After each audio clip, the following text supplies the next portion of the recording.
कहीं लिखा था नारी मंदिर नहीं जा सकती है। ये जो माताएं बैठी है ये किसी भी जाति किसी भी धर्म संप्रदाय की हो, शास्त्रों में ऐसा लिखा था कि मंदिर घुस ही नहीं सकती है। और इतना ही नहीं, ये भी लिखा था कि ये वेद नहीं पढ़ सकती है, इनको शिक्षा का भी अधिकार नहीं था, स्कूल नहीं जा सकती हैं, वेद नहीं पढ़ सकते हैं, शास्त्र नहीं पढ़ सकते हैं, मंदिर नहीं जा सकती हैं, मंच पर बैठकर कथा नहीं कर सकते हैं।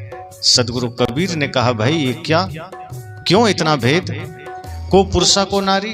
साहब ने कहा कौन पुरुष कौन नारी, शरीर भाव से सब स्त्री पुरुष है, आत्मा तो सबके अंदर बराबर है, आत्मा में तो कोई भेद नहीं है, फिर कौन स्त्री कौन पुरुष। और उसमें भी जब सृष्टि का आधार नारी हो फिर उसको ही बाहर कर देना, ये कहाँ की समझदारी।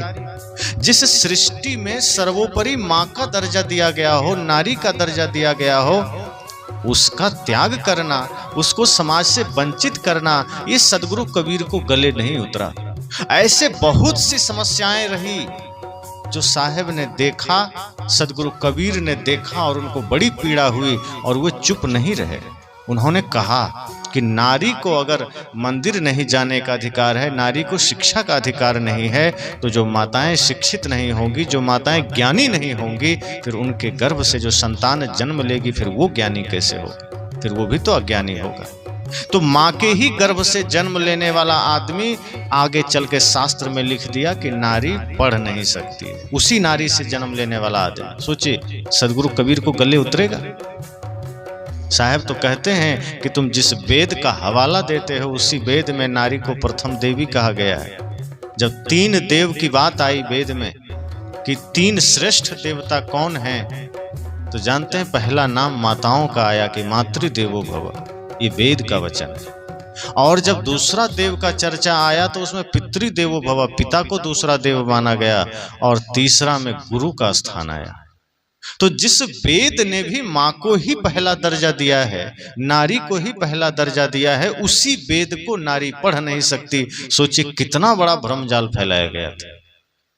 कहा वेद स्त्रियां पढ़ ही नहीं सकती, और उन वेद की रचनाओं में माताओं का भी हाथ है। बहुत सी ऋषिकाओं ने वेद की ऋचाओं को लिखा है, वेद की रचनाओं में उनका बहुत बड़ा योगदान है। तो जिस वेद को माताएं लिख सकती है फिर वो पढ़ क्यों नहीं सकती। तो ये दुर्भाग्य इस देश का रहा, लेकिन सदगुरु कबीर को ये बर्दाश्त नहीं हुआ। उन्होंने कहा जहां भी समाज में बुराई है, जहां भी समाज में गलती है, मैं उस पर प्रहार करूंगा चाहे कुछ भी हो जाए। तो नारी को भी बराबर का दर्जा देने के लिए सदगुरु कबीर ने आवाज उठाई। समाज में जातिवाद की मानसिकता को ध्वस्त करने के लिए सदगुरु कबीर ने ज्ञान का मशाल जलाया। संप्रदायवाद को मिटाने के लिए सदगुरु कबीर ने संपूर्ण विश्व को एक परिवार कहा। और हालांकि संपूर्ण विश्व को परिवार का भाव हमारे ऋषियों ने ही दिया था कि वसुधैव कुटुंबकम। हमारे ऋषि मुनि जो वैदिक काल के थे वे लोग भी यही मानते थे कि पूरा धरती हमारा परिवार है, पूरा संसार हमारा परिवार।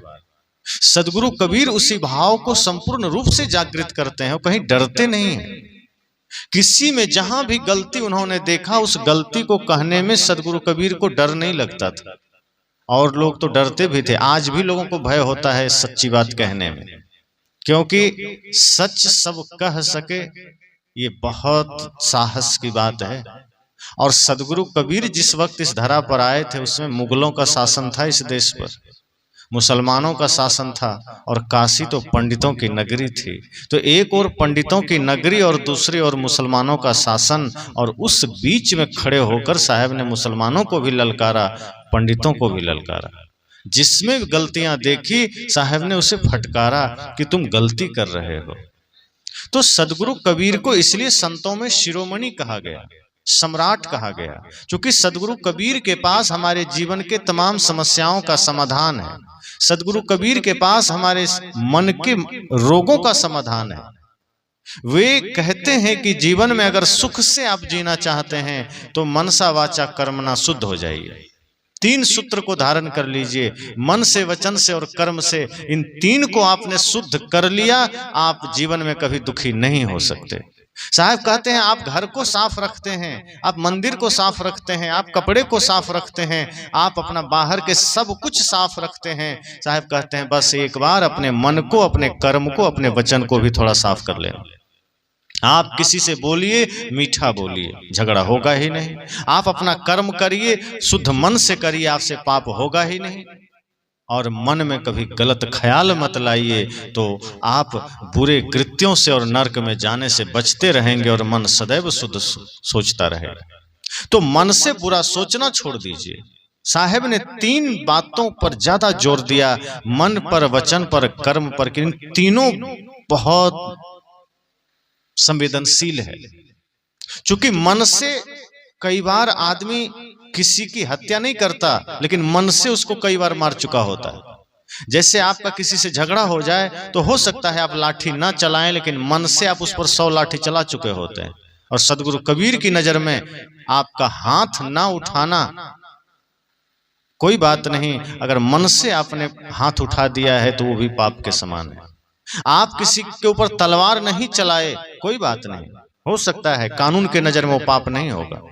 आप जब तक किसी के गर्दन पर तलवार नहीं चलाएंगे, संविधान आपको दोषी नहीं मानेगा। लेकिन धर्मशास्त्र कहता है कि आप भले ही प्रत्यक्ष में किसी पर तलवार नहीं चलाए, आप प्रत्यक्ष में किसी को गोली नहीं मारे, आप प्रत्यक्ष में किसी को गाली नहीं दिए, लेकिन अगर मन से आपने ये सब कर दिया है तो धर्मशास्त्र कहता है कि आप भयंकर पाप के दोषी हैं।